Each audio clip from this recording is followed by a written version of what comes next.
अस्सलाम वालेकुम। मोहम्मद सिद्दीक मिठू अरबाब हाला। मौजू कहाणीअ जो नालो डपु ऐं ञुञ। डपु जानीमाली नुक़सानु घाटो थियण जो, शराब ख़ौफ़, ञुञ जानीमाली फ़ाइदो नफ़ो थियण जो, ढ सेराब। Part number 8। हज़रत इदरीस अलैहिस्सलाम ख़ुदा जूं हिकमतूं ऐं इस्लाम जूं ख़ूबियूं ॿुधाईंदो हो। संदसि क़ौम में उन अज़मत जलाली इलाही जे बारे में ग़ौर फ़िक्र कंदो हो। उन्हीअ करे ई हज़रत इदरीस अलैहिस्सलाम उन्हीअ वास्ते चवंदा हुआ ईअं हो। ज़मीन, आसमां, सिज, चंड, तारा ककर सभई मख़लूक़ात जो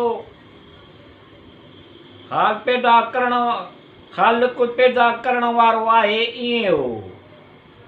चवंदो हो ए सभिनी मख़लूक़ात जो ख़ालिक़ पैदा करण वारो आहे ईअं हो। चवंदो हो आउं उन जी इबादत कंदुसि ईअं हो। पंहिंजे क़ौम जे हिकिड़ी जमात में रहंदो हो।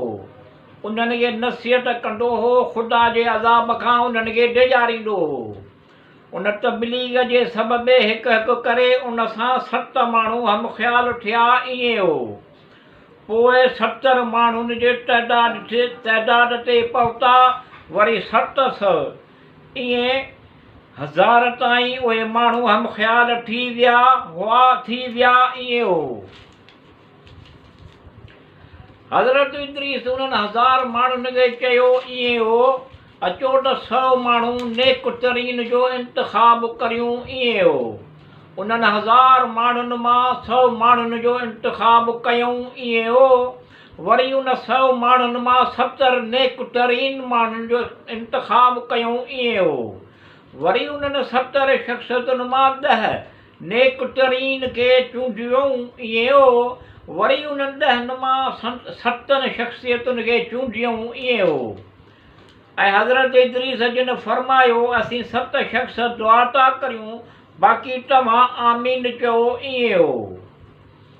शायदि असांजो ख़ालिक़ पंहिंजे इबादत जे करे, पंहिंजी रहनुमाई करे ईअं हो।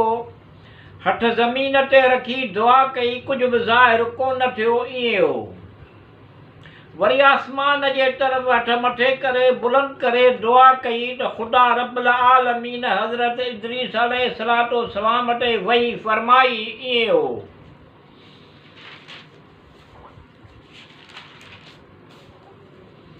हज़रत इदरीस अलैहिस्सलाम जिन खे पंहिंजो पैगंबर क़रार ॾिनो ईअं हो।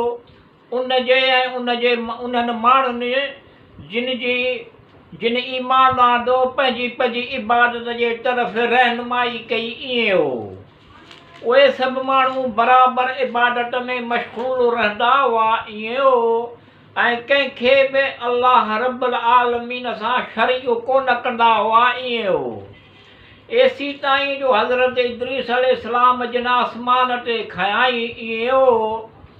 पोइ उहे माण्हू जिन ईमान आंदो हो, सवाइ थोरनि माण्हुनि जे दीन खां फिरी विया ईअं हो। ऐं उन्हनि जे विच में इख़्तिलाफ़ रूनमा थिया ईअं हो। ऐं बिदतूं पैदा थियूं एसी ताईं जो हज़रत नूह अलैहिस्सलाम उन्हनि ते मबऊस थियो ईअं हो। हज़रत इदरीस अलैहिस्सलाम कपिड़ा सिबी पाईंदो हो। उन्हनि खां अॻु में वणनि जा पन ढकींदा हुआ। ऐं हज़रत इदरीस अलैहिस्सलाम ख़ताती कंदो हो ईअं हो। हज़रत इदरीस तस्बीह अल्लाह रब्बुल आलमीन जी कंदो हो ईअं हो। हज़रत इदरीस अलैहिस्सलाम जे पैगंबरीअ जी इब्तिदा ईअं थी ईअं हो। उन ज़माने में हिकु ज़ालिम बादशाह हो। हिकु ॾींहुं उहो सैर तफ़रीह लाइ निकितो हो ईअं हो। उनजो गुज़र हिकु ज़रख़ेज़ ज़मीन मां थियो। इहा ज़मीन हिकु ख़ालिस मोमिन जी हुई ईअं हो, जेको दीन बातिल तर्क करे अहले बातिल खां बेज़ारी ऐं अलहदगी इख़्तियार कई हुई ईअं हो। बादशाह खे उहा ज़मीन पसंदि आई ऐं पंहिंजे वज़ीरनि खां पुछियो कंहिंजी ज़मीन आहे ईअं हो। उन्हनि चयो फलाणे मोमिन जी आहे, जेको तव्हांजो रियाया मां आहे ईअं हो। बादशाह हुनखे घुरायो ऐं उन ज़मीन जी ख़वाहिश कई ईअं हो। उन चयो मुंहिंजा ॿार बचा तोखां ज़्यादा उन ज़मीन जा मोहताज आहिनि ईअं हो। बादशाह चयो उन ज़मीन जी वठि, उन ज़मीन जी रक़म वठि ऐं ज़मीन मूंखे ॾे ईअं हो।